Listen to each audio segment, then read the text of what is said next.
Hola, ¿cómo les va?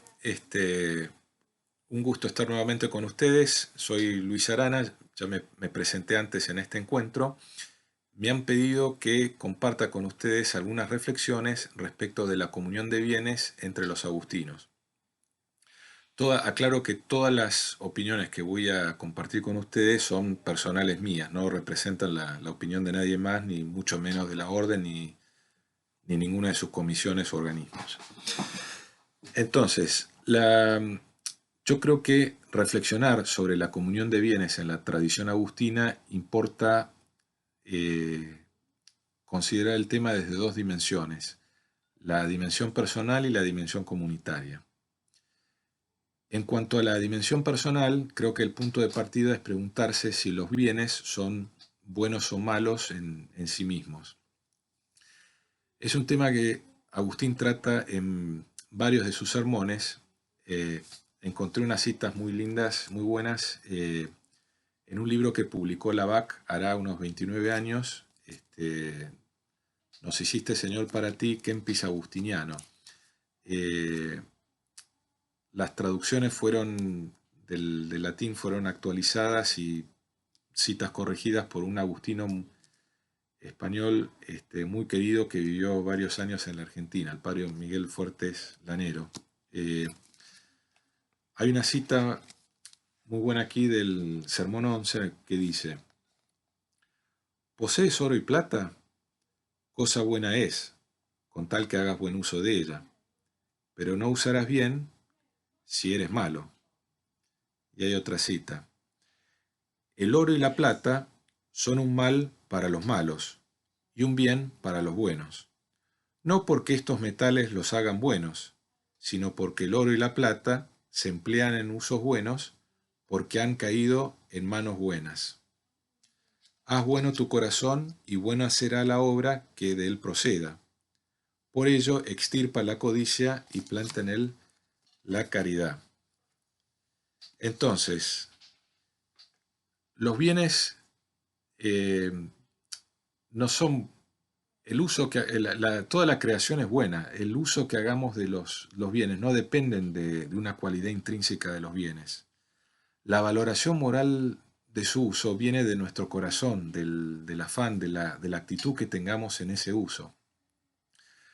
Hay una cita muy en punto del Sermón 50, en el cual Agustín dice: cuán gran error y cuán gran demencia es traspasar a las cosas mismas de las que los hombres usan mal la culpa de quienes usan mal de ellas.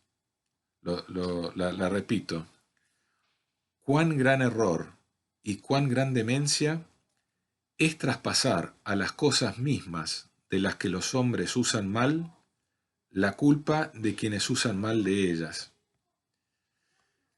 Eh, en tiempos de Jesús regía aquello de que tanto tienes, tanto vales, en el sentido de que el éxito en la vida, sobre todo la salud de una persona, era una señal tomada como una señal de aprobación divina de su conducta. Ese criterio es muy actual hoy en día, aunque no necesariamente con referencia a una divinidad. Y bueno, todos vemos el culto que hay alrededor de las personas célebres, famosas, llamadas celebrities o celebridades. Eh, Incluso también es muy actual el criterio contrario, ¿no? El odio de clases. Mientras más, tanto tienes, tan despreciable eres. Asignar valoración moral a la abundancia o a la carencia de bienes es una idea totalmente irracional, me parece. Lo, lo poco o mucho que yo tenga no es per se indicativo ni de mi dignidad como persona, ni del valor moral de mi conducta.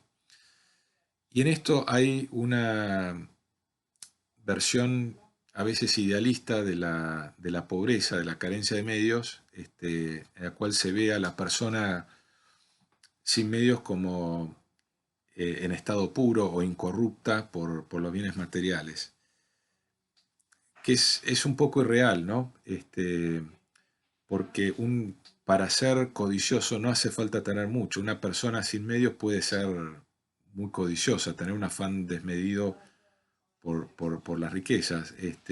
Siempre recuerdo una frase que decía el padre Gelo, el padre Ángel Severino Rodríguez en la Argentina: pobre no es el que poco tiene, pobre es el que mucho necesita.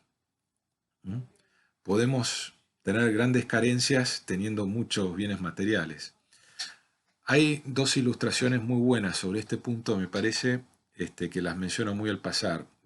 Una es de Notre Dame de París, la novela de Víctor Hugo, un autor bastante anticlerical, que presenta la llamada Corte de los Milagros de París, creo que del siglo XV.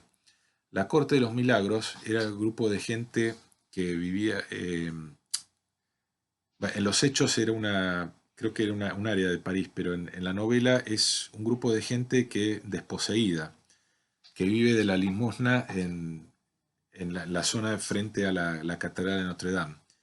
Y la novela muestra cómo este grupo de gente tiene toda una estructura y organización social bastante elaborada, con cierto paralelo con la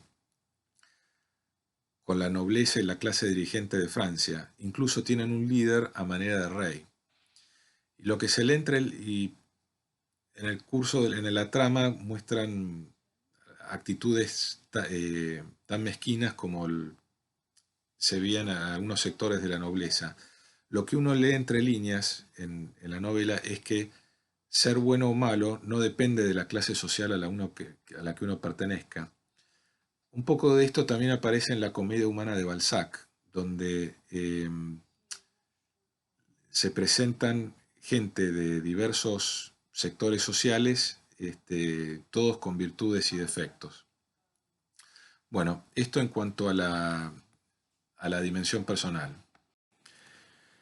En cuanto a la dimensión comunitaria, todos los seres humanos, y en particular los cristianos, estamos llamados a seguir los preceptos evangélicos, que se resumen en los dos mandamientos más importantes de la ley: amar a Dios sobre todas las cosas y al prójimo como uno mismo.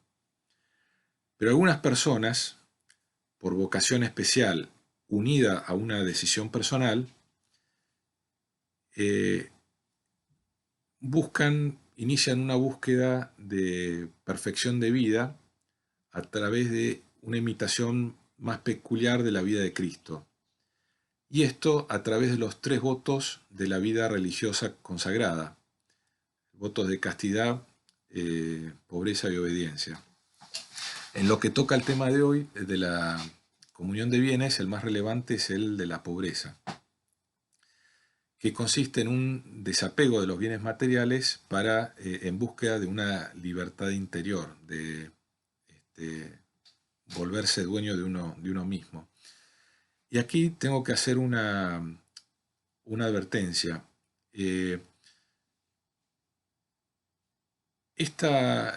Los católicos, sobre todo a partir de Santo Tomás de Aquino, consideramos que la creación es buena, que el mundo creado es bueno. Esto es en contraposición con ciertas cosmovisiones de algunas culturas que consideran al mundo como malo, imperfecto, vicioso, y que predican que la perfección debe buscarse a través de un alejamiento, desapego de ese mundo, cortar todo nexo con ese mundo y buscar predican un camino de perfección a través de la búsqueda de un estado de iluminación, en el cual uno no siente nada, está en una nube. Eso es opuesto a la visión cristiana. El cristiano tiene que comprometerse con el mundo, intentar hacer realidad el reino de Dios en esta vida. El mundo tiene cosas malas, pero tenemos que comprometernos con el mundo para cambiarlas, ¿no? San Agustín elaboró su famosa regla. Es una regla de vida para la vida religiosa consagrada en comunidad. San Agustín tenía en mente, cuando la escribió, las comunidades monásticas del África romana. Y tiene como pilar el, el llamado a los miembros de la comunidad a tener una sola alma y un solo corazón en camino hacia Dios, como todos bien sabemos. Y en punto a una de las maneras de hacer realidad ese tener un solo corazón y una sola alma es a través de poner los bienes en común. Dice que nos llama no considerar nada como propio y tener todo en común. Y el alimento y el vestido debe ser proporcionado a los miembros de la comunidad en función de su necesidad, no en función de lo que hayan contribuido o en función de su mérito, sino en función de lo que necesitan. Pero la comunión no se agota en los bienes, sino que también llama a que nadie tenga ninguna actividad puramente personal, sino que todas vuestras obras las hagáis para el bien común. ¿Mm? Toda nuestra actividad tiene que estar, el propósito de la vida de los miembros de la comunidad, su actividad tiene que estar ordenada al bien de la comunidad. Las constituciones de la orden tienen normas similares que son implementación de esto. Los frailes no, en cuanto a los frailes, la primera orden, no pueden tener propiedad privada, tienen que poner en común sus bienes, y el prior distribuye según esos bienes según la necesidad. En cuanto a las fraternidades agustinas seculares, los dos documentos sobre el más relevantes al tema es la Regla de Vida de 1980 y En Camino con San Agustín, que creo que es del año 2001. La Regla de Vida de 1980, más allá de su valor intrínseco, es un documento que a mí me encanta estéticamente porque la copia que yo tengo está mecanografiada, tipeada con máquina de escribir, que es un muy lindo resabio del mundo analógico. La Regla de Vida hace hincapié en el amor al prójimo y menciona varias veces el ejemplo de la comunidad primitiva de Jerusalén, que aparece descrita en el capítulo 4 de Hechos de los Apóstoles, donde entre otras cosas menciona que tenían los bienes en común. Hay un apartado en la Regla de Vida sobre la comunidad de bienes, pero allí se refiere sobre la distribución fraterna de bienes. Y me parece que, por lenguaje, me parece que se refiere a la distribución de bienes en la sociedad en general, no en concreto en cuanto a una fraternidad en particular. Sí aparece un camino más concreto en el documento En Camino con San Agustín, creo que, si no me equivoco, del 2001, en el cual distingue dos tipos de fraternidades. Las fraternidades agustinas seculares, voy a decir, no sé si es el término correcto, pero comunes y corrientes, son fraternidades formadas por laicos, que se unen a través de la fraternidad de un modo especial a la Orden de San Agustín. Y el otro tipo es las fraternidades comunio, que son fraternidades de laicos que, por llamado especial y por decisión personal, deciden llevar una vida consagrada a través de los tres votos de castidad, pobreza y obediencia.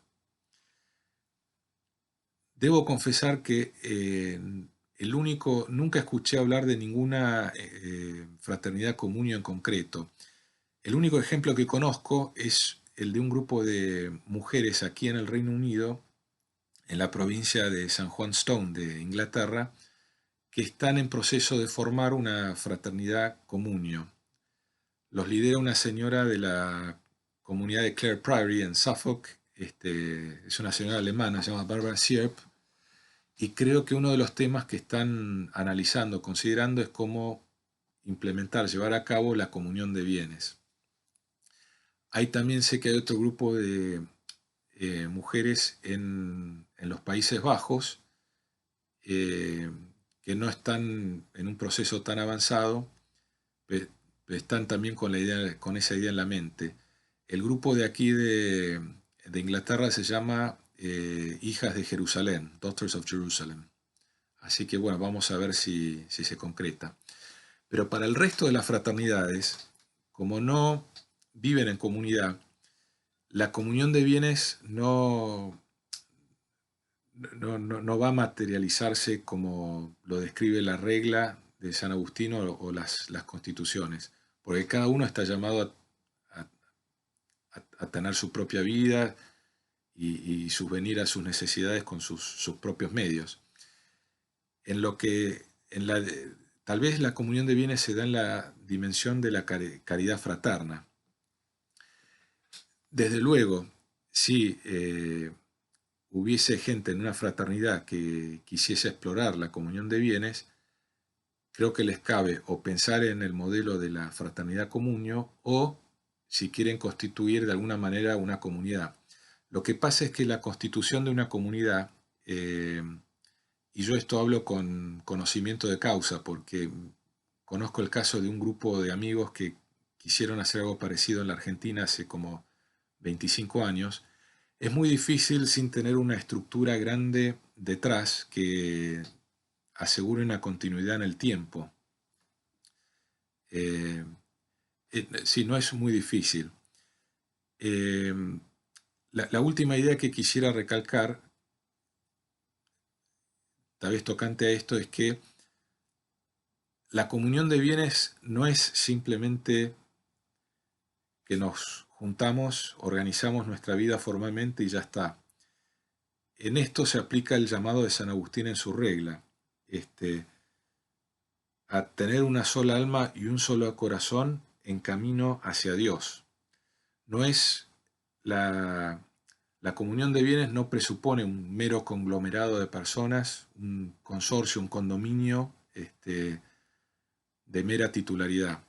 Es un grupo de gente que busca estar en comunión desde su alma, en compartir su corazón, sus afectos, en ser familia.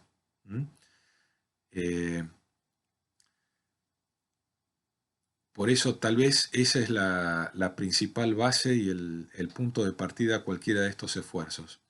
Bueno, creo que termino, ya he dicho todo lo que se me ocurre que había para decir en mi humilde opinión y consideración.